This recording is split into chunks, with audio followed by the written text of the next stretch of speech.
हर खबर पर होगी आपकी पकड़। डाउनलोड कीजिए एबीपी लाइव ऐप। कोरोना संकट के बीच देश में एक नया संकट आ खड़ा हुआ है। पाकिस्तान से आए टिड्डी दल ने पिछले 27 सालों का रिकॉर्ड तोड़ दिया है और हर साल टिड्डी दल को राजस्थान और पंजाब में ही रोक दिया जाता था, लेकिन इस बार ये अंदर तक घुस आया है और अब इन्हें रोकने की तैयारी की जा रही है। ये आपको दिखाएंगे पूरी खबर आगे, लेकिन इस वक्त उत्तर प्रदेश के मुख्यमंत्री योगी आदित्यनाथ प्रेस कॉन्फ्रेंस कर रहे हैं, आपको सुनवाते हैं। अपने इस कार्यकाल के दौरान देश की आन मान शान की रक्षा के साथ ही इस देश के अंदर राजनीति की धुरी को बदलने का कार्य आदरणीय प्रधानमंत्री नरेंद्र मोदी जी के नेतृत्व में भारतीय जनता पार्टी नेतृत्व की सरकार ने किया है। जो केवल पहले नारों तक मुद्दे सीमित हुआ करते थे, उन्हें हकीकत में बदलने का कार्य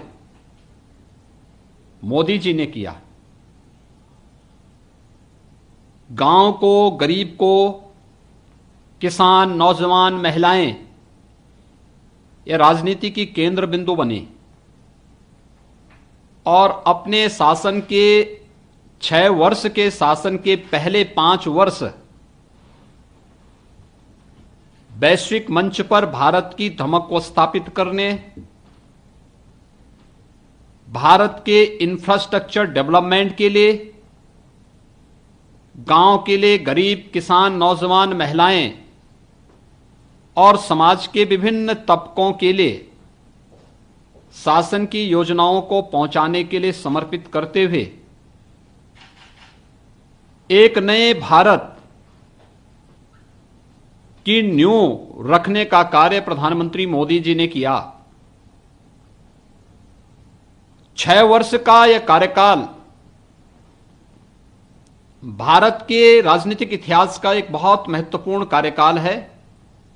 जिसने भारत को एक नई पहचान दिलाई तो भारत के 130 करोड़ लोगों के मन में एक नया विश्वास भी जागृत किया है।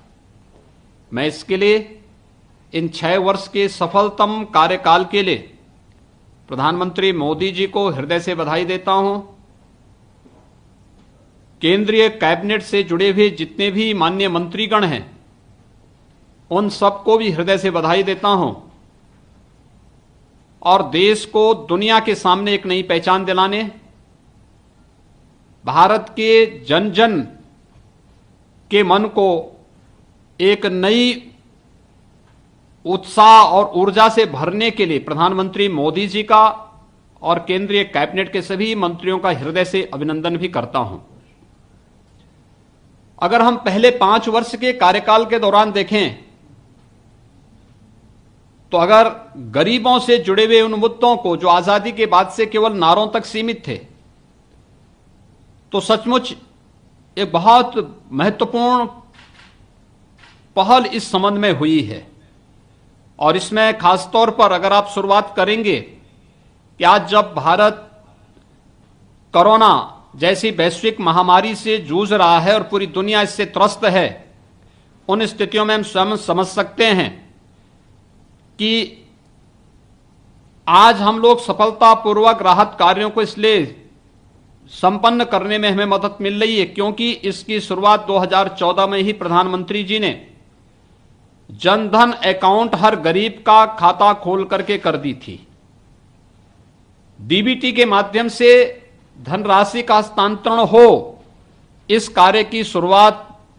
आज से 6 वर्ष पहले जो प्रधानमंत्री जी ने की, आज उसका परिणाम 80 करोड़ लोगों तक प्रधानमंत्री पैकेज का लाभ मिल रहा है। और ये शुरुआत जनधन अकाउंट के माध्यम से हुई थी, जिसमें 36 करोड़ से अधिक लोगों के बैंक अकाउंट खोले गए। तो यूपी के मुख्यमंत्री योगी आदित्यनाथ को सुन रहे थे आप, जो मोदी सरकार के दूसरे कार्यकाल के 1 साल पूरा होने पर बोल रहे थे और तमाम जो उनकी खास योजनाएं थी उनको गिना रहे थे और जनता के लिए किस तरह से काम हुआ, ये सब कुछ बता रहे थे।